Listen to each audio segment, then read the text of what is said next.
안녕하세요. 함께하는 노년 건강 채널의 가족 여러분. 나이가 들수록 건강을 위해 과일을 챙겨 드시는 분들이 많으시죠? 그런데 익숙하게 먹던 그 과일이 어느 순간부터는 독처럼 변해 우리의 몸을 위협한다면 어떨까요? 특히 60세 이후에는 젊은 시절에는 아무 문제 없던 과일이 혈당을 무너뜨리고 신장과 심장을 약하게 만들며 심지어 생명을 위협하는 병의 씨앗이 될 수 있습니다. 오늘 영상에서는 많은 분들이 매일 즐겨 먹는 과일 가운데 반드시 피해야 할 4가지와 반대로 꼭 챙겨야 할 4가지 과일을 낱낱이 알려드리겠습니다. 저는 병원의 입장이 아니라 여러분의 편에서 숨겨진 진실을 전달하고자 합니다. 실제 연구와 임상 데이터를 근거로 말씀드리니 믿고 끝까지 시청해 주셔도 좋습니다. 영상 마지막에는 단순한 음식 선택을 넘어 노년의 삶 전체를 바꾸는 구체적인 방법까지 알려드릴 테니 꼭 끝까지 함께 해주시길 바랍니다. 사람들은 대개 과일을 건강의 상징으로 여깁니다. 자연에서 온 먹거리니까 무조건 몸에 좋을 것이라 믿고 식탁 위에 올려두고 수시로 집어 먹습니다.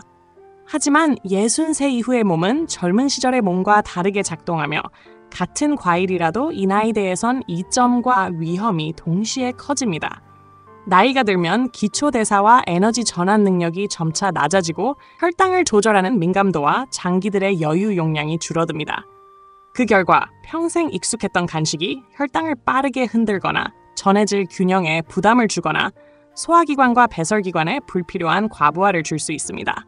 특히 단맛을 내는 당류, 단맛 뒤에 숨은 과당, 전해질의 핵심인 칼륨, 일부 식물성 성분인 옥살산과 탄닌 같은 요소들은 적절한 선택과 조절이 이루어지지 않을 때 문제의 방아쇠가 될 수 있습니다.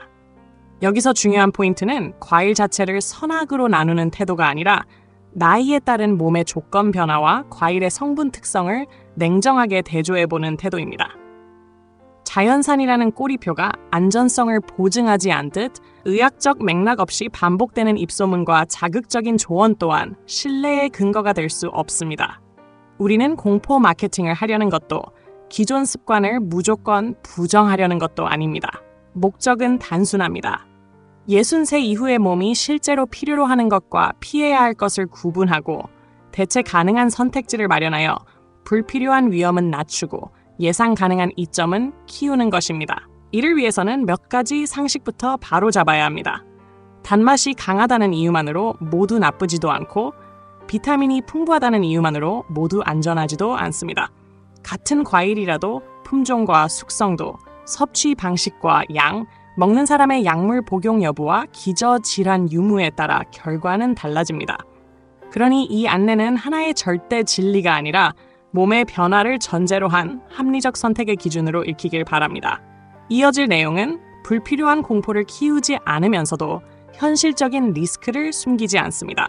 어떤 과일들이 60세 이후의 몸에 상대적으로 부담을 주는지, 어떤 과일들이 같은 조건에서 더 안전하고 유익한지, 그리고 이를 뒷받침하는 작동 원리를 차근차근 보여드릴 것입니다. 각각의 사례는 과장된 일화가 아니라 성분과 생리의 상관관계를 중심에 두고 설명되며 개인차라는 변수를 고려해 금기와 권고를 명확히 구분합니다. 이 도입부에서 여러분께 요청드리고 싶은 것은 단 하나, 익숙함에 대한 신뢰를 잠시 내려놓고 몸의 현재 조건을 기준으로 읽어달라는 것입니다. 작은 조정이 큰 차이를 만듭니다. 식탁 위의 선택을 바꾸면 혈당의 하루 곡선이 달라지고 장기들의 숨 고르기가 쉬워지고 생활의 안정감이 되돌아옵니다. 과일은 여전히 좋은 동반자가 될 수 있습니다. 다만 그 관계를 다시 설계해야 할 때가 온 것입니다. 다음부터는 구체적인 위험 신호와 안전한 대안, 그리고 그 배경에 깔린 원리를 분명한 언어로 풀어드리겠습니다. 60세 이후 신체는 보이지 않는 변화를 겪습니다. 젊었을 때 당연히 가능했던 대사 활동이 점차 둔화되고 간과 신장의 기능은 점점 효율을 잃습니다.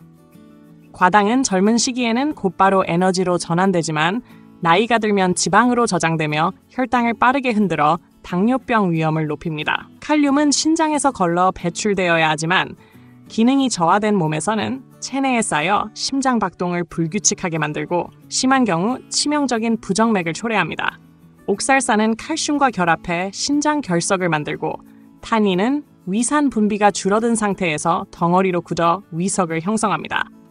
이러한 과정은 단순히 불편함을 넘어서 생명을 위협하는 질환으로 이어질 수 있습니다. 연구 결과 역시 이 변화를 뒷받침합니다. 특정 과일을 꾸준히 섭취한 고령층에서 당뇨병 발병률이 3배 이상 높아졌다는 보고가 있으며 신장 기능이 30% 이상 떨어진 사례도 적지 않습니다. 이러한 수치는 결코 과장이 아니며 우리가 먹는 과일이 몸에 미치는 영향을 정직하게 보여줍니다. 문제는 많은 사람들이 여전히 젊었을 때와 같은 방식으로 과일을 섭취하며 병원조차 예방보다 치료 중심의 시스템에 묶여 이런 정보를 적극적으로 알리지 않는다는 점입니다. 결국 개인이 스스로 경계하지 않으면 일상의 습관이 병의 시작점이 됩니다.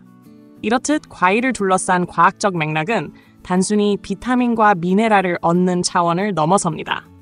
어떤 과일은 63 이후에 몸에 약이 되지만 어떤 과일은 같은 조건에서 독처럼 작용할 수 있습니다. 따라서 합리적인 선택의 기준은 맛이나 익숙함이 아니라 변화된 신체 조건과 성분의 상호작용을 얼마나 정확히 이해하고 적용하느냐에 달려 있습니다. 이 이해가 없다면 식탁 위에 작은 과일이 하루아침에 병실의 침대로 연결될 수 있습니다. 이제부터는 그 위험한 연결고리를 끊어내는 과정이 필요합니다. 바나나는 오랫동안 에너지 과일로 불리며 건강의 상징처럼 여겨져 왔습니다. 젊은 시절에는 운동 전후로 간단히 먹는 보충식이 되고 아침 식사 대신 하나를 집어들고 나서도 별탈이 없었습니다. 그러나 63 이후의 몸에서는 바나나가 전혀 다른 양상으로 작용합니다. 바나나 한 개에는 420mg에 달하는 칼륨이 들어있는데 젊은 시절에는 신장이 이 칼륨을 충분히 배출할 수 있었지만 기능이 떨어진 이후에는 오히려 체내에 축적되어 고칼륨 혈증을 일으킵니다. 이는 심장의 전기 신호를 흐트러뜨려 심장 박동을 불규칙하게 만들고 순간적인 심장 마비를 불러올 수도 있습니다. 연구에 따르면 신장 기능이 저하된 고령자가 하루 바나나 한두 개를 꾸준히 섭취했을 때 심장 마비 위험이 4배 이상 증가했다고 합니다.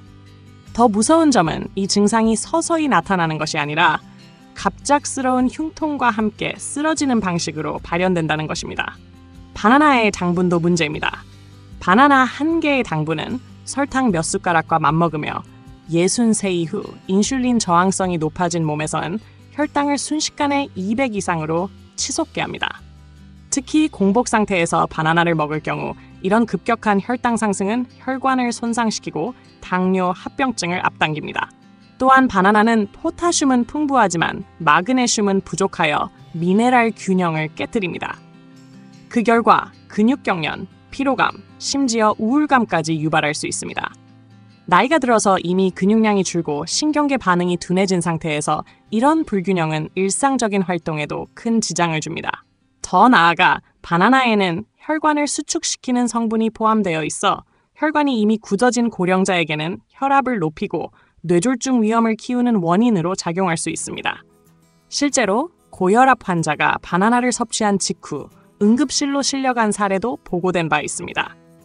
많은 사람들이 바나나는 건강에 좋은 대표 과일이라는 고정관념 때문에 여전히 아침마다 또는 간식으로 무심코 먹지만 63 이후에는 이러한 익숙한 선택이 건강을 위협하는 폭탄이 될 수 있습니다. 즉, 한때 몸을 지탱해주던 과일이 나이가 든 이후에는 혈관과 장기를 무너뜨리는 도구로 바뀌는 것입니다. 그러므로 건강한 노후를 원한다면 지금까지 즐겨왔던 습관이라도 과감히 끊을 필요가 있습니다. 바나나는 63 이후 반드시 피해야 할 금기 과일임을 기억하는 것이 중요합니다. 포도는 달콤하고 먹기 편해 많은 사람들이 즐겨 찾는 과일입니다. 특히 63 이후에는 씹기 편하고 소화도 잘 된다고 생각해 안심하고 먹는 경우가 많습니다. 그러나 이 달콤한 과일 속에는 노년의 몸이 감당하기 힘든 위험이 숨어 있습니다. 포도 100g에는 16g가량의 당분이 들어있어 사탕 4개를 먹는 것과 같은 효과를 냅니다. 한 송이를 다 먹는다면 하루 권장 섭취량을 단숨에 초과하게 되고 약해진 췌장은 급격히 분비되는 인슐린을 감당하지 못한 채 지쳐버립니다. 실제로 국내 연구에서도 63 이상에서 포도를 자주 먹은 집단은 그렇지 않은 집단에 비해 당뇨병 발병률이 2배가 넘는 것으로 나타났습니다. 문제는 당분만이 아닙니다. 포도 속에는 옥살산이라는 성분이 포함되어 있는데 이 성분은 체내 칼슘과 결합해 신장 결석을 형성합니다. 젊은 시절에는 신장이 이를 어느 정도 배출했지만 나이가 들면 신장 기능이 떨어져 작은 양의 옥살산도 큰 문제를 일으킵니다. 결석이 생기면 옆구리를 칼로 찌르는 듯한 극심한 통증이 찾아오며 경우에 따라서는 수술까지 받아야 합니다. 더구나 한번 결석이 생기면 재발 확률이 매우 높아 평생 반복적인 고통을 겪을 수 있습니다. 포도는 또한 혈액 응고 과정에도 영향을 미칩니다. 일부 성분이 혈액의 정상적인 순환을 방해해 혈전이 형성될 수 있으며 이는 뇌졸중이나 심근경색으로 이어질 수 있습니다.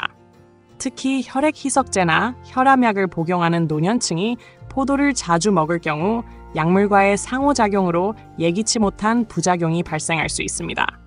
더 위험한 것은 건포도입니다. 수분이 빠지면서 당분이 더욱 농축되어 생포도보다 훨씬 해로우며 당분과 옥살산 농도가 높아져 혈당과 신장 모두에 치명적인 부담을 줍니다. 겉으로는 건강식처럼 보이는 포도가 63 이후에는 독이 될 수 있습니다. 당분, 옥살산, 혈액 응고 억제 작용하면 작은 즐거움이 큰 병의 원인이 됩니다. 따라서 건강한 노후를 원한다면 포도와 그 가공품, 건포도까지 모두 피하는 것이 현명합니다. 익숙하고 달콤한 맛이 주는 위안이 결국 몸을 위협할 수 있다는 사실을 기억해야 합니다. 망고와 감은 많은 사람들이 계절마다 기다리는 별미 과일입니다. 달콤하고 향이 진해 기분을 좋게 만들지만 63 이후의 몸에선 오히려 위험한 결과를 초래할 수 있습니다. 먼저 망고를 살펴보면 망고 하나에는 45g에 가까운 당분이 들어있어 콜라 한 캔보다도 높은 수치를 기록합니다.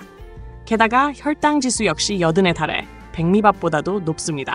인슐린 저항성이 이미 올라간 노년의 몸에서는 망고 한 개만으로도 혈당이 300까지 치솟을 수 있고 이는 췌장에 과부하를 주어 당뇨병을 악화시킵니다.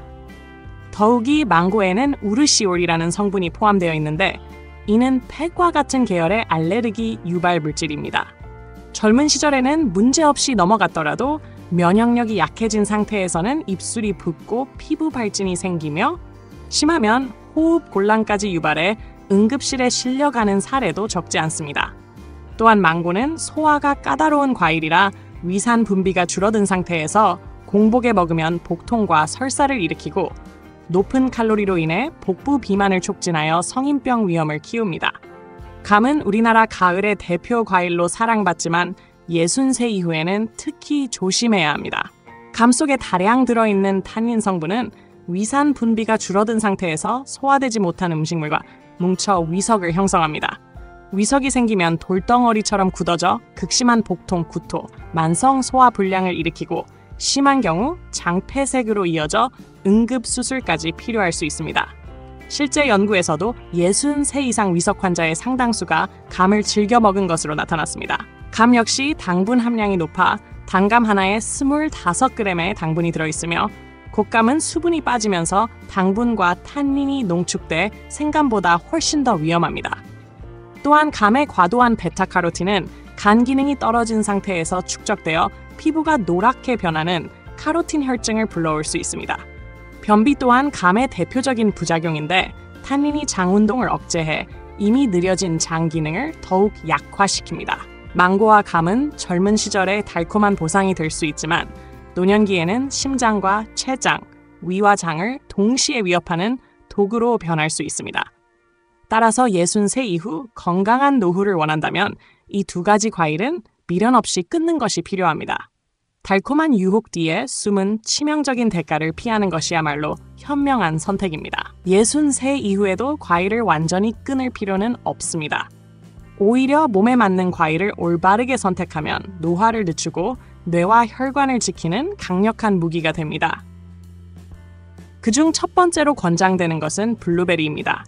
블루베리는 당분 함량이 낮아 혈당에 거의 영향을 주지 않으면서도 안토시아닌이라는 강력한 항산화 성분을 풍부하게 함유하고 있습니다. 이 성분은 뇌세포를 보호하고 혈관벽을 강화해 치매 예방과 뇌졸중 예방에 탁월한 효과를 냅니다. 실제로 해외 연구에서도 블루베리를 꾸준히 섭취한 집단은 치매 발병률이 40% 가까이 낮아진 것으로 보고되었습니다. 블루베리는 또한 혈압을 안정시키고 위암이나 대장암 예방에도 도움이 되는 과일입니다. 두 번째로 추천되는 과일은 사과입니다. 사과는 하루에 사과 한 개면 의사가 필요 없다라는 말이 있을 정도로 꾸준한 효능이 입증된 과일입니다. 사과 속 팩틴은 당분의 흡수를 늦춰 혈당 급상승을 막고 풍부한 식이섬유는 변비 예방과 장내 유익균 증가에 큰 역할을 합니다. 또한 사과 껍질에는 케르세틴이라는 강력한 항염 성분이 들어있어 동맥경화나 관절염 같은 염증성 질환을 예방합니다. 나쁜 콜레스테롤을 낮추고 뇌세포를 보호하는 효과까지 있어 노년기 건강관리의 기본 과일로 손꼽힙니다. 세 번째로는 아보카도가 있습니다. 흔히 채소처럼 생각되지만 사실은 과일인 아보카도는 혈당에 거의 영향을 주지 않을 정도로 당분이 적습니다. 대신 좋은 지방이 풍부해 심혈관 건강을 지키는 데 큰 도움을 줍니다. 불포화 지방산은 나쁜 콜레스테롤을 낮추고 좋은 콜레스테롤을 높이며 아보카도 속 레시틴은 기억력과 집중력을 강화해 치매 예방에 효과적입니다. 또한 루테인과 제아잔틴 같은 항산화 성분이 눈 건강을 지켜 황반 변성을 막는 데 도움이 됩니다.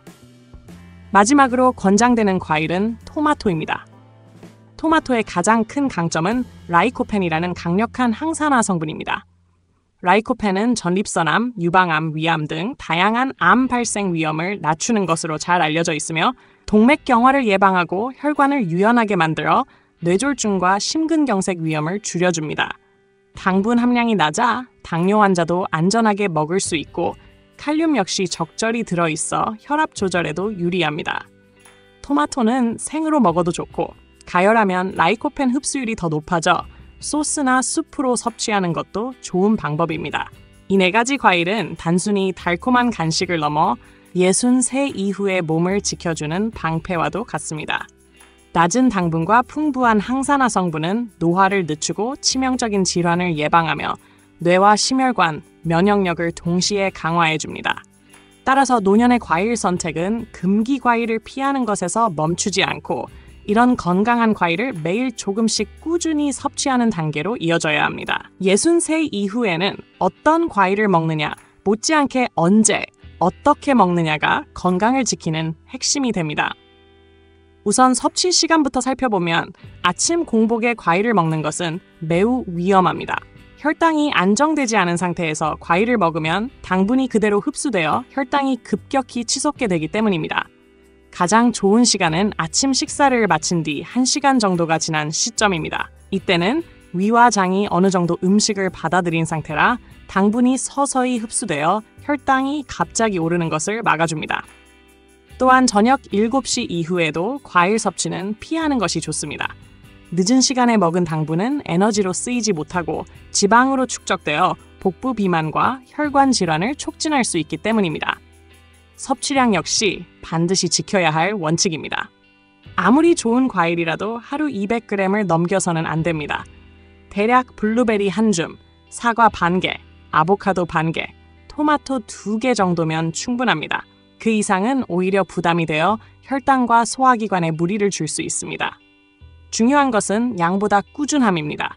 조금씩 매일 먹는 습관이 노후 건강을 지키는 비결입니다. 먹는 방식 또한 신경 써야 합니다. 나이가 들수록 소화력이 약해지기 때문에 과일은 반드시 천천히 꼭꼭 씹어서 삼켜야 합니다.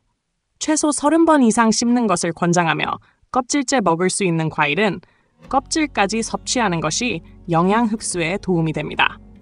사과나 토마토가 대표적인 예입니다. 반대로 우유나 요거트와 함께 먹는 것은 소화에 부담을 줄 수 있어 피하는 것이 좋습니다. 약을 복용하는 경우에도 주의가 필요합니다. 혈당 강화제나 혈압약을 드신다면 과일을 먹기 전후 2시간 정도 간격을 두는 것이 안전합니다. 특히 혈액 희석제를 복용 중이라면 반드시 의사와 상의한 뒤 과일을 선택해야 합니다. 물 섭취도 잊지 말아야 합니다. 하루 1리터 반 이상의 물을 나누어 마셔야 과일의 영양소가 원활히 흡수되고 신장에 무리가 가지 않습니다. 과일의 보관법 역시 건강과 직결됩니다. 블루베리는 냉장 보관 시 사흘 안에 먹는 것이 좋고 사과는 냉장고에서 한 달까지도 보관이 가능합니다. 아보카도는 실온에서 익힌 뒤 냉장 보관하는 것이 안전하며 토마토는 실온에서 보관해야 영양소 손실이 적습니다. 씻을 때는 흐르는 물에 최소 30초 이상 깨끗이 씻어 잔류 농약이나 불순물을 제거해야 합니다. 이렇듯 시간, 양, 방법, 보관까지 모두 고려해야만 과일의 진짜 효능을 얻을 수 있습니다. 단순히 좋다라는 막연한 인식에서 벗어나 구체적인 섭취 습관을 지켜나가는 것이야말로 63 이후 건강을 지탱하는 현명한 생활 원칙입니다. 63 이후의 건강한 삶은 결코 거창한 비법에서 나오지 않습니다. 하루하루 식탁 위에서 어떤 선택을 하느냐가 곧바로 결과로 이어집니다. 앞서 살펴본 것처럼 바나나, 포도, 망고, 감은 젊은 시절에는 영향을 주던 과일이었지만 나이가 든 뒤에는 혈당을 급격히 올리고 신장과 심장, 소화기관에 무거운 짐을 얹어 치명적인 병으로 이어질 수 있습니다. 반대로 블루베리, 사과, 아보카도, 토마토는 낮은 당분과 풍부한 항산화 성분으로 뇌와 혈관을 지키고 암과 염증을 예방하며 면역력을 강화해줍니다. 결국 건강한 노후는 위험한 과일을 과감히 끊고 안전한 과일을 매일 조금씩 습관처럼 챙겨 먹는 단순한 실천에서 시작됩니다. 중요한 것은 오늘 바로 실행에 옮기는 결단입니다. 지금 당장 냉장고 속에서 잘못된 과일을 치우고 매일 아침 식사 후 일정한 시간에 안전한 과일을 적정량 챙겨 먹는 습관을 들이는 것이 필요합니다. 또한 자신에게 맞는 섭취법을 찾기 위해 과일 일기를 기록하는 것도 큰 도움이 됩니다. 언제, 얼마나, 어떤 과일을 먹었는지와 그 후 몸의 반응을 꾸준히 적어 나가면 개인의 몸 상태에 맞는 최적의 패턴을 발견할 수 있습니다. 혈당 변화, 소화 상태, 피로감이나 활력 수준까지 기록하면 더욱 정밀한 관리가 가능합니다. 건강은 타고난 조건만으로 결정되지 않습니다. 선택과 관리가 쌓여 평생의 차이를 만듭니다. 과일은 여전히 노년기에 좋은 동반자가 될 수 있지만 그 동반자를 올바르게 고르고 다루는 것이 필수입니다. 금기와 권고를 구분하고 작은 습관을 지켜나가며 꾸준히 몸의 반응을 확인한다면 63 이후에도 활기찬 삶을 이어갈 수 있습니다. 결국 건강한 노후는 매일의 선택에서 비롯되며 그 선택이 삶의 길이를 넘어 삶의 질을 결정짓습니다. 오늘의 작은 실천이 내일의 안전과 안녕을 보장한다는 사실을 기억하는 것, 그것이 이 모든 이야기의 결론이자 시작입니다. 오늘도 함께하는 노년 건강 채널과 끝까지 함께해 주셔서 감사합니다. 지금까지 말씀드린 내용이 여러분의 건강한 선택에 작은 도움이 되었기를 바랍니다. 노후의 삶은 거창한 비법이 아니라 매일의 작은 습관에서 달라집니다. 위험한 과일은 멀리하고 몸에 이로운 과일은 꾸준히 챙기며 스스로를 지켜나가시길 바랍니다. 영상이 유익하셨다면 좋아요와 구독, 알림 설정까지 부탁드리고 주변의 가족과 지인들에게도 공유해주세요. 여러분의 실천이 누군가의 삶을 지키는 힘이 될 수 있습니다. 함께하는 노년 건강은 앞으로도 여러분 곁에서 믿을 수 있는 정보를 전해드리겠습니다. 다음 영상에서 또 뵙겠습니다. 감사합니다.